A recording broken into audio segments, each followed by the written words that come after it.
During the narratology versus ludology debate at the turn of the century, a ludologist, Marku Eskelinen, poked fun at narratologists. If I throw a ball at you, I don't expect you to drop it and wait until it starts telling stories. Jan Simmons fired back.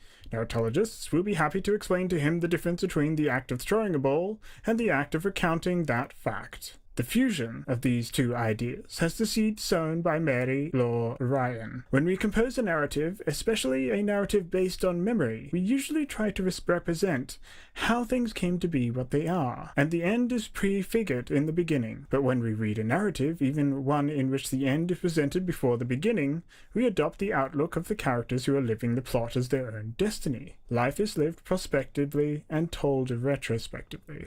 Consider that for a moment. We look at the future to craft our ideas of where we want to be, to set goals, or to follow them. Likewise, we play games looking to the future and very often following the goals set for us. It's only when we take a moment to pause and look back on the things that have gone that we create our own narratives. So allow me to introduce a game that demonstrates how these ideas may be brought together seamlessly to produce a powerful experience. The Void, made by Icepick Lodge. Published by Novidisk, Atari, Techland Publishing, and Lace Mamba Global. As one reviewer put it, this is a game that's an awful lot smarter than I am. In 2001, the developers released a manifesto proposing that games are a new independent form of art with huge and yet unexplored potential. As they point out in the interview with Rock Paper Shotgun, they see games as tools that they are discovering and seeking to master. The Void is a continuation of this manifesto and is a deeply complex text that defies easy analysis. The more you look into the Void, the more the Void looks into you.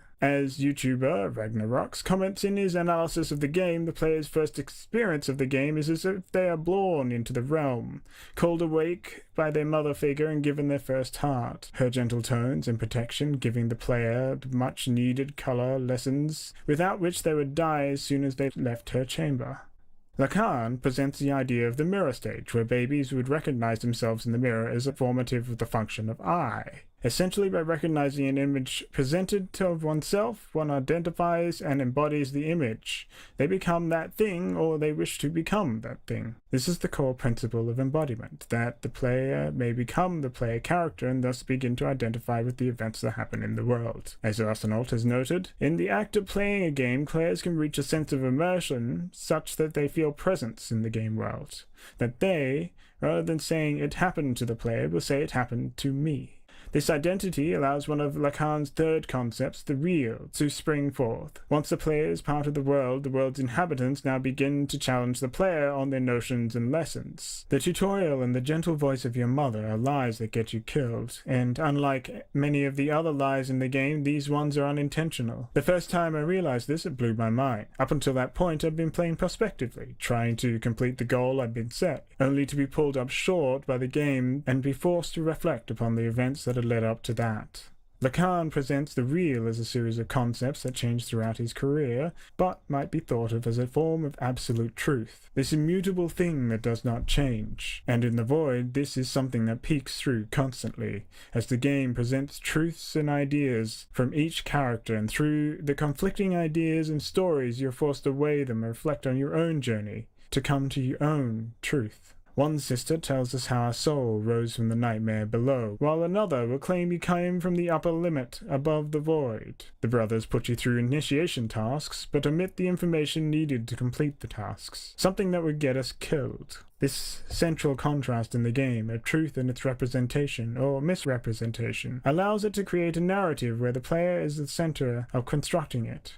To go from one epiphany to another. In no better place is this outlined than the game's insistence that you reach Ole, over and over. You are told to find her. It's a quest in the game, a conventional goal. It takes about 20 hours to get there, even playing well, and I'd already lost the game several times before, so this was a big moment.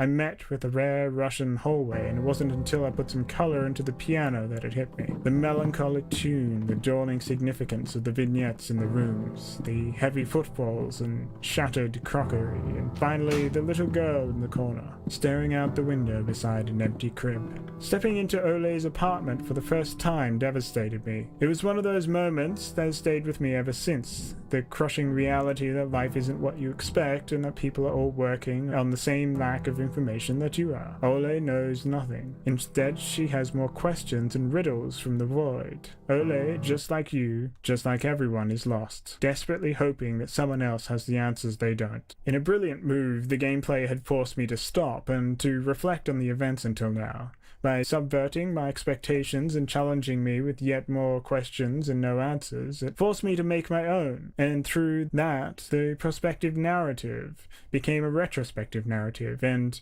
a new journey began. This was the lesson I've never forgotten, and it shaped the way I viewed life and the way I see games. The more we learn about the void, the more unclear it becomes, and to me this became a reflection of my own life. The uncertainties and stresses of the void reflected the uncertainties and stresses of my life. We only ever know the answers that life gives us, just as we never really know the answers to the questions the void asks. We only have more questions. These reflections have only served to grow with time, and in replaying it again for this essay, the poetry and poignant moments have given me many times to pause, to reflect back on my own journey through life on this planet spinning through an eternal void.